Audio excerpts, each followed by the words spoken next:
దేవుని స్తోత్రం. హల్లెలూయా. మనము దేవుని చేత యుద్ధాన్ని నేర్పబడ్డామని, ఆయన మన చేతులకు యుద్ధమును మన వేళ్లకు పోరాటాన్ని నేర్పారని చూసాము.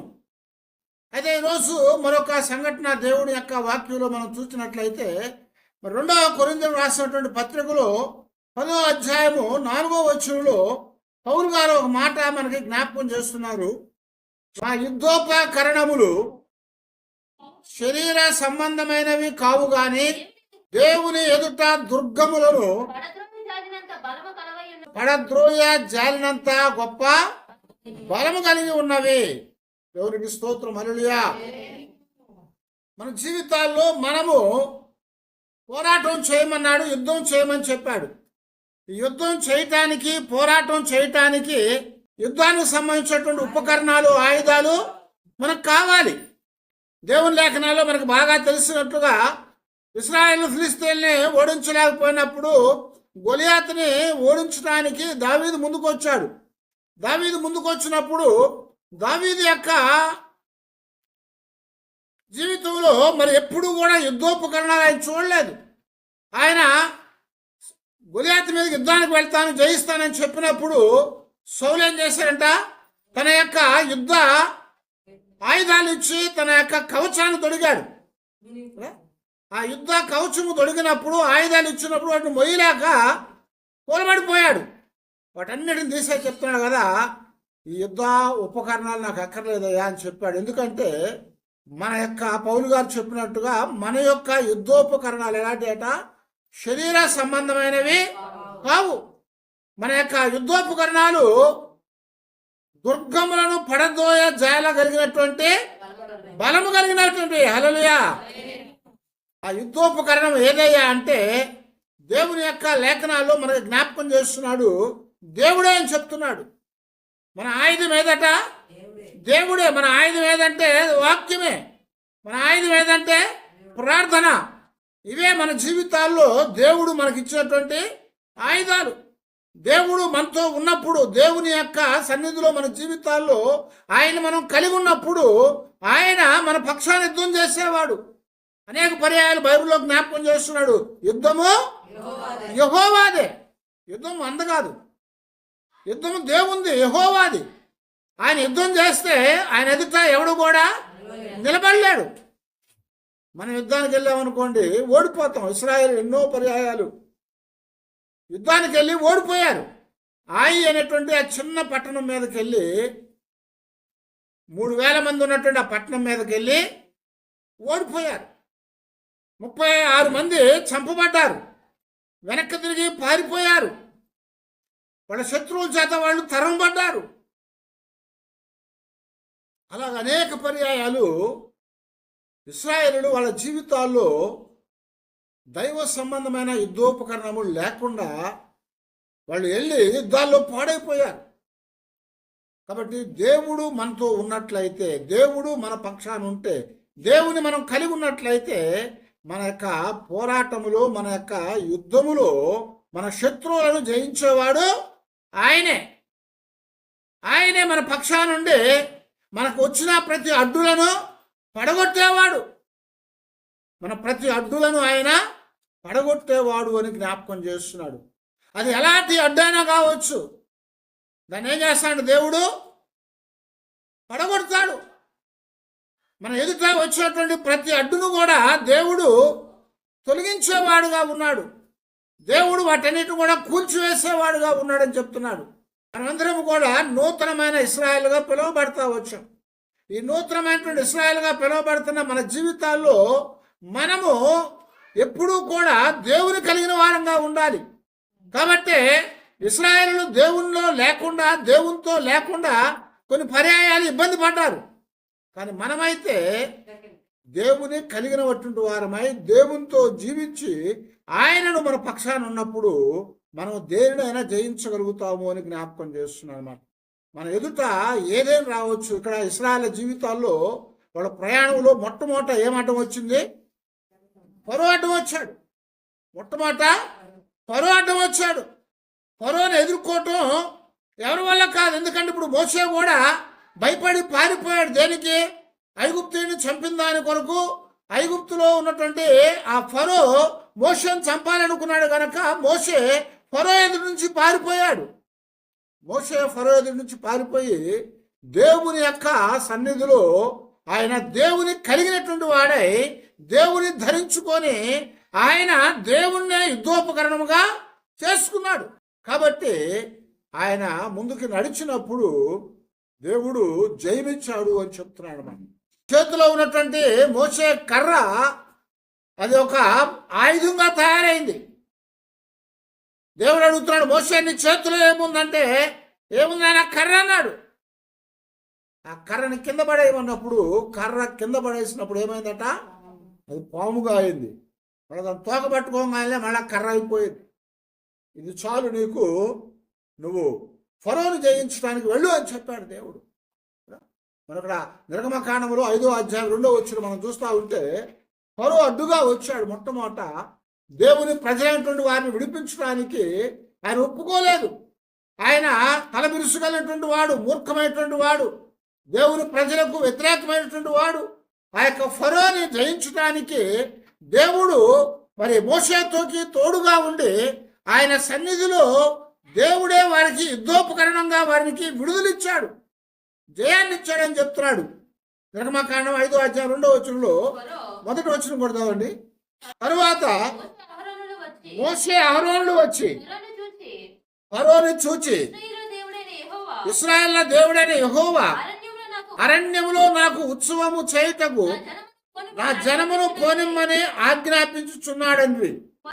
ఫరో నేను అతని మాట విని ఇశ్రాయేలును పోనిచ్చుటకు యెహోవా ఎవడు, నేను యెహోవాను ఎరగను, ఇశ్రాయేలీలను పోనీయను అని చెప్పాడు. ఇక్కడ ఏమన్నాడు, మా దేవుడు దూరంగా వెళ్ళి నీకు మా దేవునికి ఉత్సవం చేసుకోమన్నాడు, మా దేవునికి ఆరాధన చేయమన్నాడు, మా దేవునికి మేము మరి ఆ యొక్క ఉత్సవాన్ని జరిగించి పండుగ చేసుకోవాలి, కాబట్టి మమ్మల్ని పంపించమని మోషే అహరోను ఇద్దరు కూడా ఫరో దగ్గరకు వచ్చారు.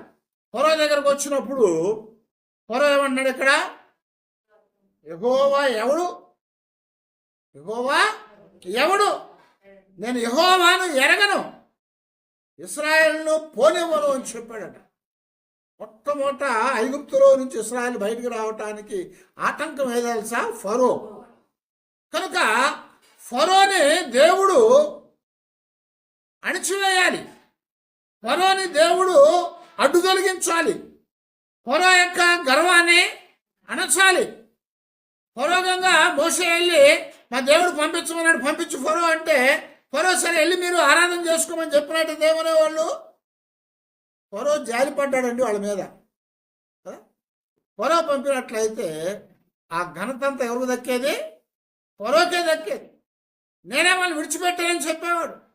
చరిత్రలో దేవుని ప్రజలైనటువంటి వారికి నేను జాలి చూపించాను, నేను వారికి విడుదలిచ్చాను, స్వాతంత్రం ఇచ్చాను. ఐగుప్తుల చేతిలో నుంచి ఇశ్రాయేలుకి స్వాతంత్రం కలిగిందని చెప్పి ఫరో చెప్పుకునేవాడు. అని దేవుడు ఆయన యుద్ధము ఆయనది, యుద్ధోపకరణాలు ఆయనవి. ఆయన యొక్క యుద్ధంలో ఆయన యుద్ధోపకరణాలు ఎలాంటివి అంటే ప్రాకారములను కూడా సైతము పడత్రోయగలిగేటువంటివి. వాడెంత తలమిరుసు కలిగిన వాడైనా సరే, ఎంతటి మూర్ఖంగా ఉన్నప్పటికీ కూడా ఫరోని ఎలాగా అణిచివేసి దేవుని యొక్క ప్రజల్ని ఇప్పుడు మీరు ఉండొద్దు వెళ్ళిపోమని చెప్పాడు, చేశాడు కదా. ముందేమన్నాడు, యెహోవా ఎవడు, నేను యెహోవాను ఎరగను, నేను ఇశ్రాయేలుని పోనివ్వను అన్నాడు. కానీ దేవుడు ఏం చేశాడు, 10 రకాల అద్భుతాలు జరిగించాడు. అక్కడ దేవుడు 10 రకాల అద్భుతాలు జరిగించి చివరికి ఫరో నోటితో ఫరోనే మీరు త్వరగా వెళ్ళిపోండి, మీరు త్వరగా వెళ్ళిపోండి, మీరు ఆలస్యం చేయొద్దని చెప్పి వాళ్ళని తొందర పెట్టానట. వాళ్ళని తొందర పెట్టి వాళ్ళని బయటికి నెట్టివేశారు, త్వరగా మీరు వెళ్ళిపోండి అని చెప్పి. కనుక మనకి అడ్డుగా సాతాన్ అనేవాడు అనేకమైన ఆటంకాలు కలుగు చేస్తూ ఉంటాడు. కానీ దేవుని మనం కలిగి ఉన్నప్పుడు, దేవుని యొక్క యుద్ధోపకరణాలు మనతో ఉన్నప్పుడు, వాడు సాతాన్ అనేవాడు ఎంత బలమైన వాడైనా సరే, వాడు ఎలాంటి ఆటంకాలు మనకు కలుగు చేసినా సరే, వాడిని జయించటానికి దేవుడు మన పక్షాన ఉన్నాడు అని ఇక్కడ జ్ఞాపకం చేస్తున్నాడు. మనకి ఎలాంటి సాతాను అనేటువంటిది ఏదైనా మనల్ని ఆటంకం చేసినప్పుడు, దేవుని యొక్క యుద్ధోపకరణాలు మనం కలిగి ఉంటే, ఆ యుద్ధోపకరణాలు మన జీవితాల్లో మనకి గొప్ప జయాన్నిచ్చేవిగా ఉంటాయి. అది మనం అధిగమించలేము, కానీ దేవుని ద్వారా దాన్ని మనము అధిగమించగలుగుతాము అని చెప్తున్నాడు. ఆ ఫరోని దాటేశారు, బయటకు వచ్చేసారు. బయటకు వచ్చిన తర్వాత మళ్ళా ఏమొచ్చింది? ఎర్ర సముద్రం వచ్చింది. 14వ అధ్యాయంలో నిర్గమకాండం 14వ అధ్యాయం 15వ వచనంలో, అంతలో యెహోవా మోషేతో, వేళ నాకు మొరపెట్టుచున్నావు, సాగిపోవుడని ఇశ్రాయేలుతో చెప్పుము. నీవు నీ కర్రను ఎత్తి ఆ సముద్రం వైపు నీ చెయ్యి చాపి దాన్ని పాయలుగా చేయము. అప్పుడు ఇశ్రాయేలులు సముద్రం మధ్యలో ఆరిన నేల మీద నడిచిపోవుదురు. హల్లెలూయా. ఫరోని తప్పుకున్నామని ముందుకు వస్తే ఎర్ర సముద్రం వచ్చేసింది. ఆ ఎర్ర సముద్రము ఇప్పుడు ముందుకు వెళ్ళటానికి ఆటంకాన్ని కలిగించింది. కానీ దేవుడు చెప్తున్నాడు కదా మోషేతో, ఎందుకు నువ్వు మొర్ర పెడుతున్నావు? నేను నీకు ఆయుధాన్ని ఇచ్చాను, నీకు యుద్ధోపకరణాలను ఇచ్చాను, నువ్వు జయించడానికి నీ చేతిలో ఒక దండాన్ని ఇచ్చాను. కనుక నువ్వు సముద్రంతో మాట్లాడు, సముద్రాన్ని నీ కర్రతో చూపించు, ఒక సముద్రాన్ని ఆజ్ఞాపించమని చెప్పాడు. కాబట్టి నువ్వెందుకు మొరపెడుతున్నావు? నీ చేతిలో ఉన్న కర్రనెత్తి సముద్రం వైపు నీ చేయి చాపి దాన్ని పాయలుగా చేయి. హల్లెలూయా. సముద్రాన్ని ఎవరైనా కర్ర తీసుకొని పాయలుగా చేస్తారా? పాయలుగా చేయటానికి అంటే రెండుగా చేయటానికి ఒక చిన్న కాలువ అయితే రెండుగా చేయొచ్చు, ఒక చిన్న నది అయితే రెండుగా చేయొచ్చు, మధ్యలో ఏదో కట్టి. కానీ సముద్రాన్ని రెండు పాయలుగా చేయటము ఎవరి వల్ల అయ్యేది కాదు. కానీ దేవుడు సృష్టికర్త, దేవుడు సృష్టికర్త. సముద్రము నాది, అందులో సమస్తము నాదే అని చెప్పాడు. భూమి నాది, అందులో సమస్తము నాదే అన్నాడు. పర్వతమును కలుగు చేసిన వాడును, ఈ సృష్టిని ఏర్పరిచిన వాడును నేనే అని చెప్తున్నాడు. కాబట్టి దేవుడు ఇక్కడ మనకి జ్ఞాపకం చేసినట్టుగా, ఒకవేళ ఒకటి దాటి నాకు ముందుకు వస్తే మరొకటి అడ్డుగా ఉండొచ్చేమో, కానీ ఇక్కడ ఇశ్రాయేళ్ల జీవితాల్లో ఫరోని దాటి ముందుకు రాగానే, ఫరోని అణిచిన తర్వాత ఇప్పుడు ఎర్ర సముద్రం వచ్చింది. ఆ ఎర్ర సముద్రము వారిని ఆటంకపరిచింది. ఆ ఎర్ర సముద్రం వారిని ఆటంకపరిచినప్పుడు వారందరూ కూడా ఏమనుకున్నారు? ఇశ్రాయేల్లో చాలామంది మరి బయటకు రావటం ఇష్టం లేకుండా వాళ్ళు ఆ భయానికి లోనైపోయిన వారు అన్నారు కదా, మేమెందుకయ్యా ఎక్కడ చచ్చిపోవటం? ముందు చూస్తే సముద్రం, వెనక చూస్తే ఫరో సైన్యం. అరణ్యంలో చంపడానికి తెచ్చావు మమ్మల్ని తిరుగుబాటు చేశారు. మోషే మీద దండయాత్ర చేశారు, మోషేని చంపడానికి ప్రయత్నం చేశారు వాళ్ళు. అప్పుడు దేవుడికి మోషే ప్రార్థన చేశాడు, అయ్యా ఇప్పుడు ఏం చేయమంటావు నన్ను అంటే, నువ్వు సాగిపోవుడి అని ఇశ్రాయేలుతో చెప్పు అన్నాడు. అన్నాడు, నీవేళ నాకు మొర్ర పెడుతున్నావు, సాగిపోండి అని ఇశ్రాయేలుతో చెప్పు. మొట్టమొదటి ఏం చెప్పాడు? సాగిపో అని చెప్పమన్నాడు. సముద్రం తెరుచుకుందా? దారి ఇచ్చిందా? లేదు, ఇంకా ఏమి లేదు. కానీ దేవుడు మొట్టమొదటి చెప్పిన మాట ఏంటంటే సాగిపోండి.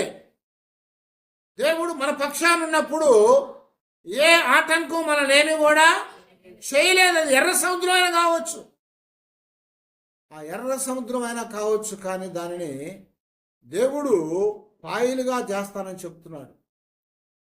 ఆయన మన జీవితాల్లో ఉన్నప్పుడు, ఆయనను మనం కలిగి ఉన్నప్పుడు, ఆయన మన జీవితాల్లో యుద్ధోపకరణముగా ఉన్నప్పుడు దేవుడు మనకు ఎదురుగా వచ్చిన ఎర్ర సముద్రాన్ని సైతము ఆయన పాయలుగా చేసి ఆయన ముందుకి నడిపించే దేవుడు అని జ్ఞాపకం చేస్తున్నాడు అన్నమాట. సముద్రం ఎదుట మార్గాన్ని ఇవ్వమని చెప్పాడు.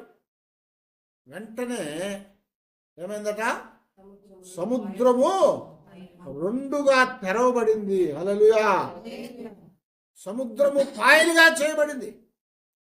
సముద్రాన్ని రెండుగా చేసి ఆ యొక్క మార్గాన్ని దేవుడు ఏం చేశాడంట? బలమైన గాలిని పంపినప్పుడు అది ఆరిన నేలగా చేయబడిందట.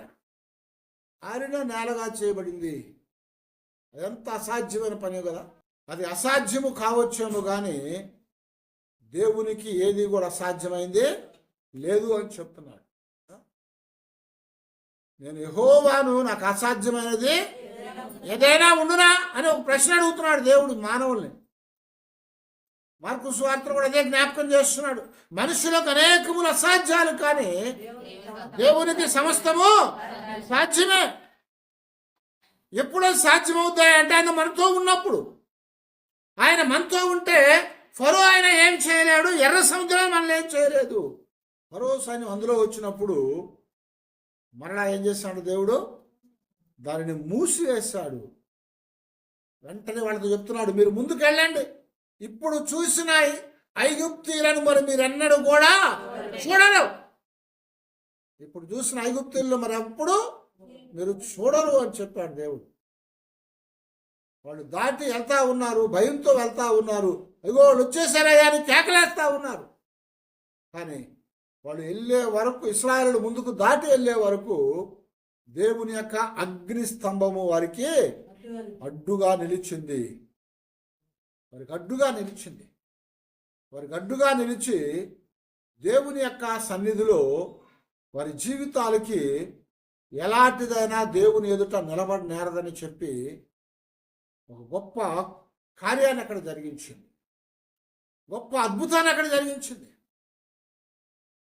వెంటబడ్డటువంటి ఐగుప్తు యొక్క సైన్యాన్ని దేవుడు నీటిలో ముంచివేశాడు. నీటిలో ముంచివేశాడు. వాళ్ళకి మరొకటి అడ్డం వచ్చింది. ఏంటది? యోర్దాన్.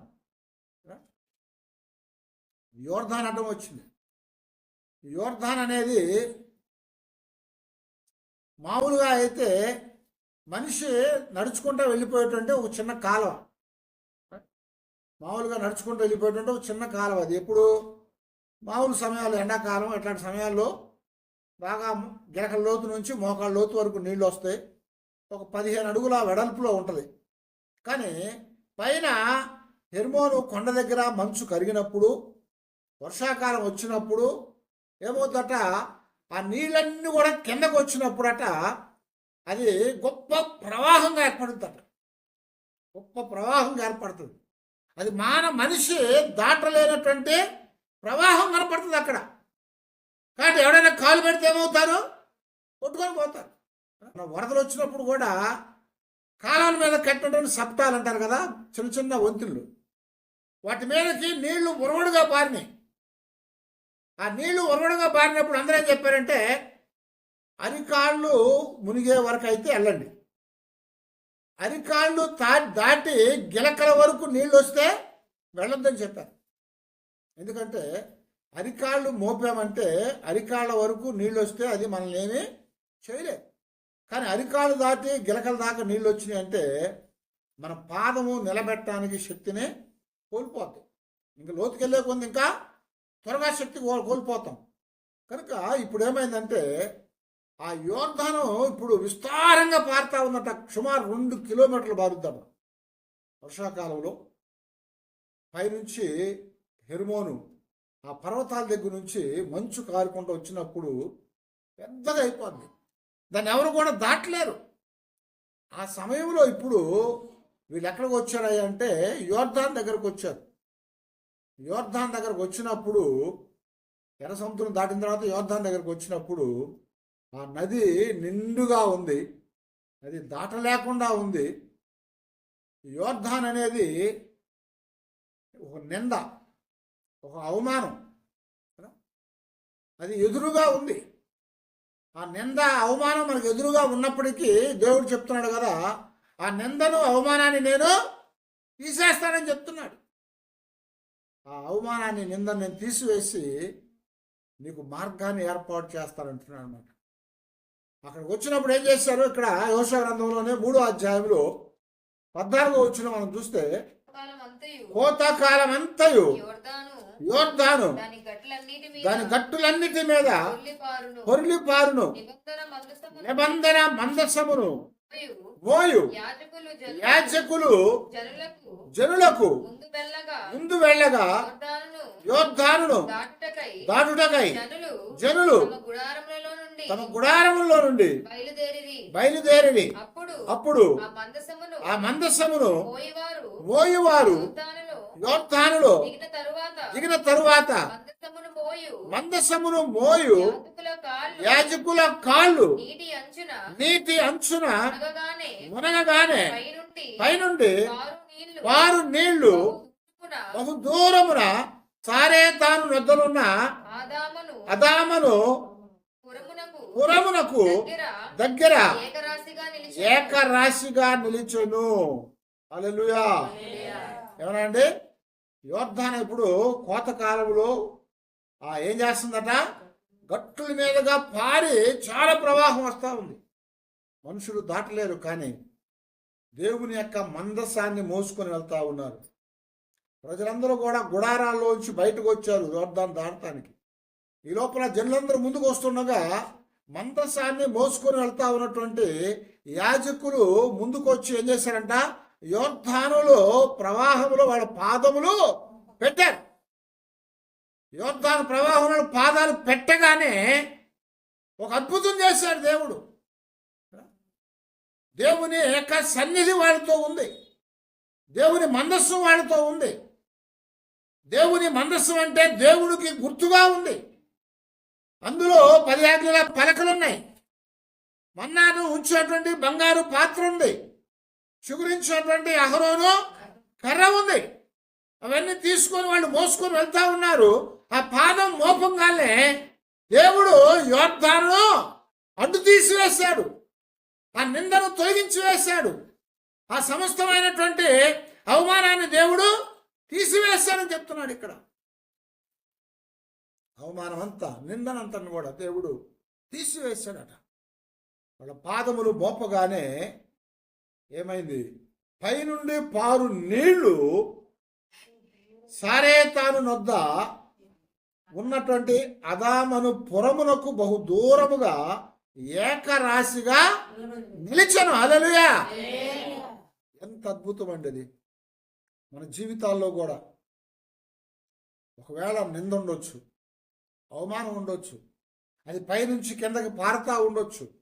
దేవుడు చెప్తున్నాడు, అది నింద అయినా అవమానమైనా అది పైనుంచి కిందకి పారుతా ఉన్నా సరే దేవుడు దానిని నెట్టి ఏకరాశిగా నిలబెట్టేవాడు అని చెప్తున్నాడు.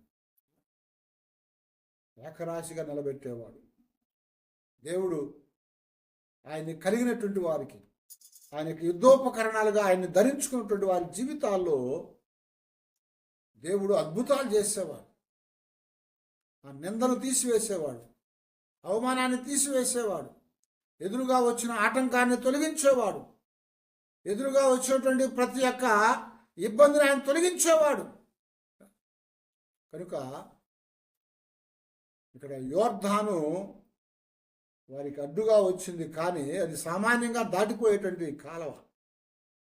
అయితే కొన్ని పర్యాయాలు చిన్న చిన్నయే కానీ మన జీవితంలో గొప్ప ఇబ్బంది కలుగు చేస్తూ ఉంటాయి కదా. చిన్నదే కానీ గొప్ప అవమానం కలుగుతూ ఉంటుంది, నింద కలుగుతూ ఉంటుంది. కానీ దేవుడు చెప్తున్నాడు, ఆయనను యుద్ధోపకరణంగా మనం కలిగి ఉన్నట్లయితే, ఆయన మనతో ఉన్నట్లయితే యోర్దాను లాంటి అవమానము నింద ఏది వచ్చినా సరే దేవుడు దానిని ఆపివేసి కనపడకుండా దూరంగా దాన్ని ఏకరాశిగా నిలబెట్టేవాడు అని జ్ఞాపకం చేస్తున్నాడు. 2వ సమూయేలు గ్రంథంలో 22వ అధ్యాయం 30వ వచనంలో మనం చూస్తే అక్కడ చెప్తాడు కదా, ఈ సహాయము చేత నేను సైన్యములను జయింతును, నా దేవుని యొక్క సహాయం వలన నేను ప్రాకారములను దాటుదును. హల్లెలూయా. దేవుని సహాయం మనకుంటే, దేవుని తోడు మనతో ఉంటే, దేవుని కలిగిన వారంగా మనం ఉంటే మన జీవితాల్లో మనం సహాయాన్ని పొందగలుగుతాం. ఆయన తోడు మనతో ఉంటే మనం జయాన్ని పొందగలుగుతాం. ఆ జయము, ఆ గొప్ప విజయం అనేది దేవుడు మనకి ఇచ్చేవాడుగా ఉన్నాడు. కనుక మరి మన యొక్క యుద్ధోపకరణాలు ఏవయ్యా అంటే శరీర సంబంధమైనవి కాదు. యుద్ధానికి వెళ్తా కత్తి తీసుకొని వెళ్ళాలి కదా. కోతకెళ్తా ఉంటే పొడవలు తీసుకొని పోవాలి, అవునా?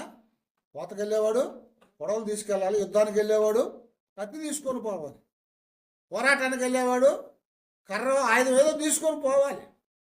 కానీ అవన్నీ కూడా ఏ అంటే శరీర సంబంధమైనవి. అయితే మన యొక్క యుద్ధోపకరణాలు శరీర సంబంధమైనవి కాదు. దేవుడు అద్భుతాలు చేసి మన ఎదుటిగా ఉన్నటువంటి, మనకు వ్యతిరేకంగా ఉన్నటువంటి సమస్తాన్ని కూడా దేవుడు అణిచివేసేవాడుగా ఉన్నాడు. దేవుడు వాటన్నిటిలో మనకి జయాన్నిచ్చి మనల్ని ముందుకు నడిపించేవాడుగా ఉన్నాడు అని జ్ఞాపకం చేస్తున్నాడు. రోమపత్రికలో 13వ అధ్యాయం 12వ వచనంలో రాత్రి చాలా గడిచి పగలు సమీపముగా ఉన్నది గనుక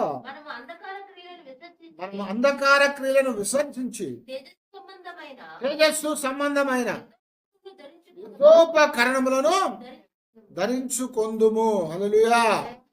ఏమన్నాడు? మనం ఏం చేయాలంటే ఇప్పుడు యుద్ధోపకరణాలని ధరించుకోవాలి. ఆ యుద్ధోపకరణాలు మనం ధరించుకున్నట్లయితే దేవుని యొక్క సన్నిధిలో మనకు అడ్డుగా ఏదొచ్చినా సరే దాన్ని అధిగమించి మనం ముందుకు దాటగలుగుతామని దేవుని వాక్యం మనకి ఇక్కడ జ్ఞాపకం చేస్తా ఉంది. మరొకటి అడ్డుగా వచ్చింది, ఎరుకో అడ్డు వచ్చింది. ఎరుకో అడ్డు వచ్చింది అన్నమాట. ఎరుకో అనేది మనం గమనించినప్పుడు అది చాలా బలమైన కోట. అది ఆ దినాల్లో ఎరుకో కోట అనేది చాలా బలమైంది. ఆ యెహోషువ గ్రంథంలో 6వ అధ్యాయం 20వ వచనంలో మనం జ్ఞాపకం చేస్తారు కదా. ఆ ఎరుకో కోట గోడలు ఎంత బలమైనవి అంటే వాటి మీద ప్రహారం కాసేవారు, వాటి మీద అటు ఇటు తిరుగుతా రథాలు మరి గస్తీ కాస్తా ఉండే, అంటే కాపలా కాస్తా ఉండేవి. అంత బలమైనటువంటి ఆ యొక్క కోటను సైతము దేవుడు ఏం చేశాడు? కూల్చివేశాడు. ఇశ్రాయేలు కూల్చారా? పోలోలా. ఇశ్రాయేలీలు ఎరుకో గోడలను పోలోలేదు. ఎరుకో గోడలను కూల్చింది ఎవరు? దేవుడే. ఇశ్రాయేలు కొరవలేదు, కానీ వాటిని కూల్చింది ఎవరయ్యా అంటే దేవుడే. దేవుని యొక్క సన్నిధిలో ఆయన యుద్ధోపకరణాలు ఎరిగి ఉండలేకపోతే మనం ఏమీ చేయలేము. కాబట్టి దేవుని యొక్క సన్నిధిలో మన జీవితాల్లో ఇప్పుడు ఇశ్రాయేలుకి అడ్డుగా వచ్చినటువంటి ఎరుకో లాంటిది ఉంది, ఇంకా బలమైనది ఏదో అవ్వచ్చు. ఇది మానవ నిర్మితమైనటువంటిది, మానవులు కట్టినటువంటి కోటలవి. అయితే వాటిని కూడా దేవుడు ఏం చేశాడంట? పారతోలాడు, వాటిని కూల్చివేశాడని జ్ఞాపకం చేస్తున్నాడు మనకి ఇక్కడ. వాటిని కూల్చివేశాడు. వాటిని ఎలా కూల్చివేశాడయ్యా అంటే వాళ్ళ జీవితాల్లో మరి ఎన్నడూ కూడా ఆ శపితమైంది కనపడకుండా చేశాడు. ఎరుకో అంటే శపించబడింది. ఎరుకో శాపానికి సాదృశ్యమైంది. ఎరుకో అనేది శాపానికి కారణం అన్నమాట. అది పాపము. అందుకొరకే దాని గురించి దేవుడు మాట్లాడి చెప్తాడు కదా. ఇదిగో ఎరుకో గోడలు కూల్చివేసిన తర్వాత, ఎరుకో వారు జయించిన తర్వాత దేవుడు చెప్పాడు, ఎవడైనా సరే దీనిని కట్టడానికి ప్రయత్నం చేసినట్లయితే పునాది వేసినప్పుడు జ్యేష్ఠ కుమారుడు చచ్చిపోతాడు, దాని గుమ్మాలు నిలబెట్టినప్పుడు కనిష్ఠుడు చనిపోతాడట. ఎంత భయంకరమైందో కదా. యెహోషువ గ్రంథంలో 6వ అధ్యాయం 26వ వచనం అంటాడు కదా, అంత శపితమైనటువంటిది. అందుకొరకే ఇక్కడ ఎరుకోలో నుంచి ఏది కూడా శపితమైంది తేవద్దు అని చెప్పాడు. గతంలో మనం చెప్పుకున్నాం. ఆకాన్ అనేవాడు ఏం చేశాడు? ఆ ఎరుకోలో నుంచి బంగారాన్ని వెండిని వస్త్రాలు తెచ్చుకొని దాచిపెట్టుకొని ఆ శాపాన్ని తనకి తన ఇంటి వారందరికీ తీసుకొని వచ్చాడు. తనకి తన ఇంటి వారందరికి కూడా ఆ గొప్ప శాపాన్ని తీసుకొని వచ్చాడు వాడు.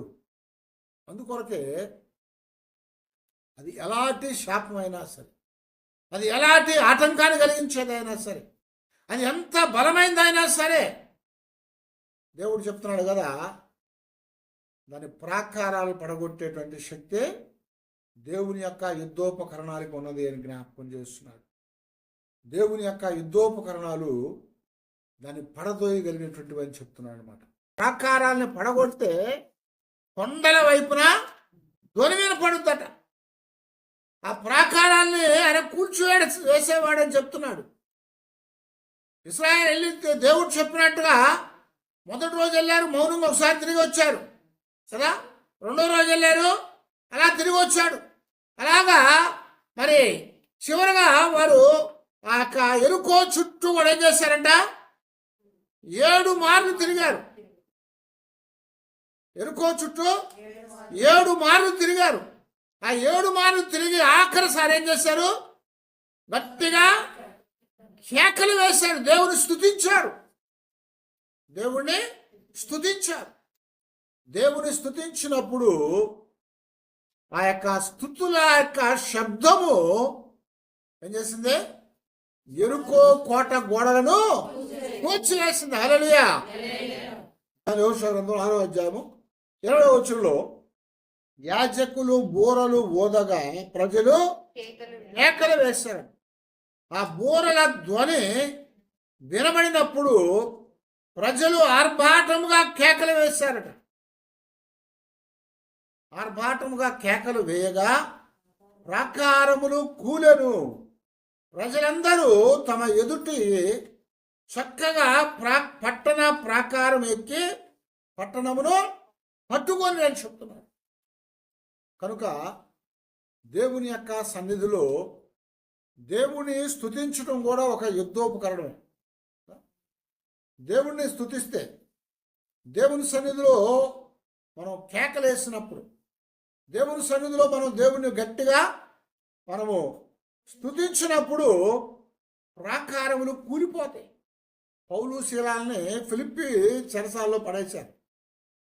ఫిలిప్పి చెరసాల్లో పౌలు శీలాల్ని వేసినప్పుడు ఏం చేశారు, ఆ రాత్రి పౌలు శీలాలు ఒళ్ళంతా దెబ్బలు తగిలున్నాయి, గాయాలతో ఉన్నారు, రక్తం కారుతా ఉంది, బాధలతో ఉన్నారు. అయ్యో బాబు అని ఏడవలేదు. వాళ్ళు ఏం చేశారు, పాటలు పాడి దేవుణ్ణి స్తుతించారట. పాటలు పాడి దేవుణ్ణి స్తుతించినప్పుడు దేవుడు అక్కడ ఒక అద్భుతాన్ని చేశాడు. ఏం చేశాడు, చెరసాల పునాదులు కదిలిపోయినాయి. హల్లెలూయా. చెరసాల పునాదులు కదిలిపోయినాయి, సంఖ్యలు విడిపోయినాయి, తలుపులు తెరవబడ్డాయి, తలుపులు తెరిచిపోయినాయి. ఎంత అద్భుతమో కదా. పాటలు పాడితే 2 మనుషులు చెరసాల పునాదులు కదిలిపోవటం ఏంటి? ఎరుకో దగ్గర అంటే 6,03,000 మంది అక్కడ ఉన్నారు. ఎరుకో చుట్టూ 6,03,000 మంది యుద్ధ సైన్యం ఏంటి వాళ్ళు ఉన్నారు. అంతమంది కేకేశారు కాబట్టి ఒకవేళ ఆ గోడలు కదిలిపోయి ఉండొచ్చాము. కానీ 2 పాటలు పాడితే చెరసాల పునాదులు కదిలిపోయినాయి. ఆ చెరసాల పునాదులు కదలంగానే తలుపులు తెరుచుకుపోయినాయి. సరే, తలుపులు తెరుచుకుపోయినాయంటే కదిలిపోయినాయి కాబట్టి గోడలు ఆ తలుపులు తెరుచుకుపోయినాయి. సంఖ్యలు ఎలా కొడతాయి? సంఖ్యలు ఎవడవాడికి చేతులకి వేసి ఉంచారు. ఆ సంఖ్యలు ఎలా కొడతాయి? దేవుడు స్తుతించినప్పుడు ఏ అడ్డమైనా అవ్వచ్చు, అది కదా, అది ఎలాంటి ఆటంకమైనా అవ్వచ్చు. దేవుడు దానినే నీ ఎదుట పడగొట్టేవాడు. దేవుడు ఎరుకో దేవుని ప్రజలైనటువంటి ఇశ్రాయేలుకి అప్పగించాడు. వారు కేకలు వేసినప్పుడు ఎరుకో ప్రాకారములు కూల్చివేయబడ్డాయి. ఆ ఎరుకో ప్రాకారాలు కూల్చివేయబడి వారు ఏం చేశారంట, దాటుకుంటా వెళ్ళిపోయారు. ఆ పట్టణాన్ని వారు పట్టుకున్నారట. ఆ పట్టణాన్ని వారు దేవుడు చెప్పినట్లుగా ఆక్రమణ చేసి, కనుక మనకి అడ్డుగా ఎరుకో లాంటిది ఏదొచ్చినా సరే అది శపితమైంది అయినప్పటికీ కూడా దేవుడు ప్రతి శాపాన్ని కూడా ఏం చేస్తాడట, కూల్చివేసేవాడు. ప్రతి శాపాన్ని ఆయన హరించేవాడు. ప్రతి శాపాన్ని ఆయన కాల్చివేసేవాడు. కనుక మన జీవితాల్లో మనం ఎల్లప్పుడూ కూడా దేవుని యొక్క సన్నిధిలో ఆయన యుద్ధోపకరణములు కలిగి ఉండాలి. ఆ యుద్ధోపకరణాలు మనతో ఉంటే ఆయన ఎదుట మనము జయాన్ని పొందేవారంగా ఉంటాము. కనుక ప్రియ దేవుని బిడ్డలారా, ఈ దినాన మన యొక్క జీవితాల్లో ఈ కొత్త సంవత్సరంలో మనం ముందుకు వెళ్తూ ఉంటే ఏదైనా అడ్డు రావచ్చు, కానీ దేవుడు మనతో ఉంటే ఆయనను మనం యుద్ధోపకరణంగా మనం ధరించుకొని ఉంటే మనం జయించే వారంగా ఉంటాము. మనము జయించే వారంగా ఉంటాం. మన అడ్డులను పడగొట్టేవాడు ఆయనే అని చెప్తున్నాడు. మన అడ్డులనన్నింటినీ పడగొట్టేవాడు. ఫరో అడ్డును తొలగించాడు, ఎర్ర సముద్రం అడ్డును తొలగించాడు, యోర్దాను అడ్డును తొలగించాడు, ఎరుకో అడ్డును తొలగించి ఆయన వాగ్దానం చేసినటువంటి వాగ్దాన దేశంలోనికి వారిని నడిపించాడు. కనుక అలాంటి కృప దేవుడు కూడా మనకి ఇవ్వటానికి ఆయన సిద్ధంగా ఉన్నాడు. కనుక మన జీవితాల్లో ఆయనను మనం కలిగినటువంటి వారమై ఆయన సన్నిధిలో ఆయనను మనము యుద్ధోపకరణంగా ధరించుకొని మనం జయాన్ని పొంది ఆ జయము ద్వారా అడ్డుగా వచ్చే ప్రతి ప్రాకారాన్ని అణిచివేసి మన అడ్డును పడగొట్టేవాడు ఆయనని మనం ఎరగాలి. మనం కాదు. విజయం వచ్చింది కదా అని ఏమనుకుంటాం, మందే అనుకుంటా ఉంటాం. కానీ మంద కాదు, కానీ దేవుడిది అని చెప్పి మనం ఎరిగి ఆయన స్తుతించి ఆయన మహింపరిచి ఆయన బిడ్డలుగా మనం ముందుకు సాగాలి. అలాంటి కృప మనందరికీ దేవుడు దయచేసి ఎలాంటి అడ్డు వచ్చినప్పటికి కూడా దేవుడు దానిలో మనకి జయాన్ని ఇచ్చి మనల్ని దాటించి మనకు మేలు చేసేట్టుగా అందరం కూడా తల వంచి ప్రార్థన చేసుకున్నాం.